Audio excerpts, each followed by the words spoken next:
कर्ण को उसके गुरु परशुराम और पृथ्वी माता से श्राप मिला था। इसके अतिरिक्त भी कर्ण को बहुत से श्राप मिले थे। कर्ण की शिक्षा अपने अंतिम चरण पर थी। एक दोपहर की बात है, गुरु परशुराम कर्ण की जंघा पर सिर रखकर विश्राम कर रहे थे। कुछ देर बाद कहीं से एक बिच्छू आया और उसकी दूसरी जंघा पर काटकर घाव बनाने लगा।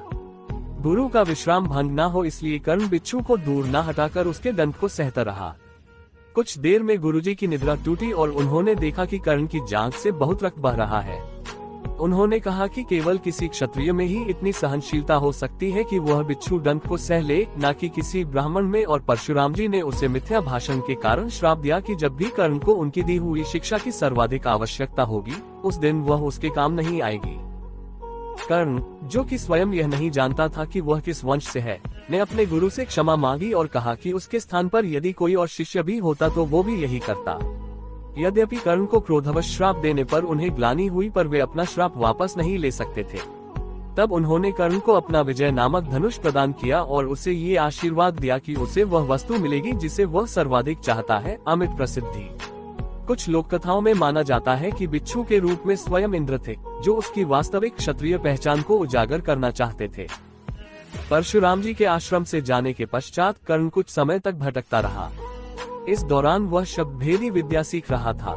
अभ्यास के दौरान उसने एक गाय के बछड़े को कोई वन्य पशु समझ लिया और उस पर शब्दभेदी बाण चला दिया और बछड़ा मारा गया।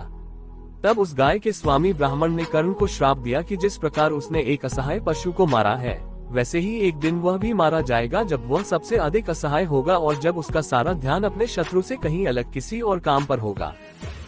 आंध्र की लोक कथाओं के अनुसार एक बार कर्ण कहीं जा रहा था। तब रास्ते में उसे एक कन्या मिली जो अपने घड़े से घी के बिखर जाने के कारण रो रही थी।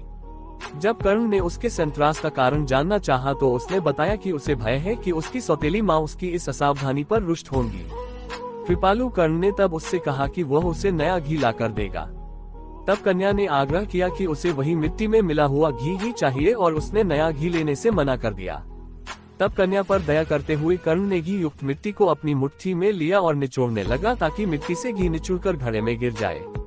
इस प्रक्रिया के दौरान उसने अपने हाथ से एक महिला की पीड़ा युक्त ध्वनि सुनी। जब उसने अपनी मुट्ठी खोली तो धरती माता को पाया। पीड़ा से क्रोधित धरती माता ने कर्ण की आलोचना की और कहा कि उसने एक बच्ची के घी के लिए उन्हें इतनी पीड़ा दी। और तब धरती माता ने कर्ण को श्राप दिया कि एक दिन उसके जीवन के किसी निर्णायक युद्ध में वह भी उसके रथ के पहिए को वैसे ही पकड़ लेंगी जैसे उसने उन्हें अपनी मुट्ठी में पकड़ा है, जिससे वह उस युद्ध में अपने शत्रु के सामने असुरक्षित हो जाएगा। इस प्रकार कर्ण को 3 पृथक अवसरों पर 3 श्राप मिले। दुर्भाग्य से ये तीनों ही श्राप कुरुक्षेत्र के निर्णायक युद्ध में फलीभूत हुए, जब वह युद्ध में अस्त्र विहीन, रथ विहीन और असहाय हो गया था।